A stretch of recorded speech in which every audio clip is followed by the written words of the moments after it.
దేవుని వాక్యము మరి దావీదు చూసినట్లయితే దేవుని యందు భయభక్తులు గలవాడు. దేవుని యందు భయభక్తులు గలవానికి ఏ మేలు కొదువై ఉండదు. దేవుని యందు భయభక్తులు గలవాని చుట్టూ ఆయన దూత కావలుండి వారిని రక్షించును. దేవుని యందు భయభక్తులు కలిగి ఉండుట జ్ఞానములకు మూలము. దేవుని యందు భయభక్తులు కలిగి ఉంట జీవ సాధకము.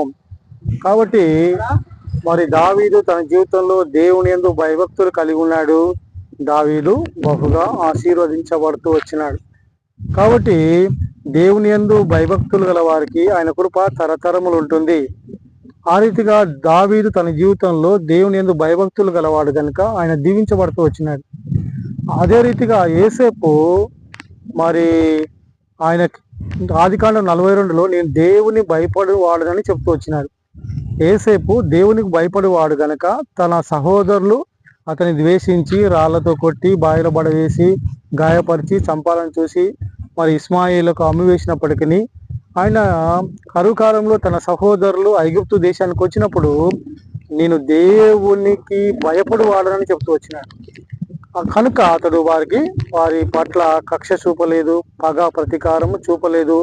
వారు బ్రతకడానికి రామసేస్ అనే పట్టణాన్ని ఇచ్చి భయపడకుడి, నేను మిమ్మల్ని పిల్లల్ని పోషించదనని ఆదరించి ప్రీతిగా మాట్లాడుతూ వచ్చినాడు. యేసేపు దేవునికి భయపడువాడు కనుక అతడు ప్రధానమంత్రిగా ఆ రాజ్యంలో తర్వాత రాజుగా ఆధిక్యతను పొందినాడు. మరి కరువు కాలంలో తన కుటుంబ సభ్యుల్ని మరి ఐగుప్తు దేశస్తుల్ని నానా దేశ ప్రజలందరినీ కూడా కరువు నుంచి కాపాడుకుంటూ వచ్చినాడు. కాబట్టి మనం కూడా దేవుని యందు భక్తి కలిగి దేవునికి భయపడి అనేకులకు వాక్యం చెప్పి అనేకుల్ని నిత్య జీవం కొరకు బ్రతికించుకోవాలా. తర్వాత యోబు కూడా దేవుని యందు భయభక్తులు కలిగి చెడుతనాన్ని విడిచిపెట్టిన వాడు కనుక 200 దీవెన పొందినాడు. తనను దూషించిన, అపహాస్యం చేసిన, హేళన చేసిన తన స్నేహితుల కొరకు ప్రార్థన చేసి బలులు అర్పించి వారిని శిక్ష నుండి ఉగ్రత నుండి మరి కాపాడుకుంటూ వచ్చినాడు. ఆ రీతిగా అబ్రాహాము తన జీవితంలో దేవుని యందు భయభక్తులు గలవాడు.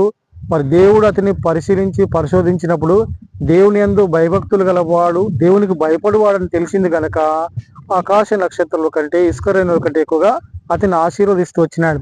ఆ రీతిగా యోబు కూడా దేవుని యందు భయభక్తులు కలిగి చెడుతనాన్ని విడిచిపెట్టిన వాడు. దావీదు కూడా దేవుని యందు భయభక్తులు కలిగి మరి జీవించినవాడు. ఈ రీతిగా యేసేపు కూడా దేవునికి భయపడేవాడు. ఈ రీతిగా దేవునికి భయపడువారు భక్తులందరూ కూడా మరి ఎంతగానో ఆశీర్వదించబడుతూ వచ్చినారు. 2 దొంగల్లో ఒక దొంగ మరి పక్క దొంగను అంటూ చెప్తూ వచ్చినాడు, మనం చేసిన పాపాన్ని బట్టి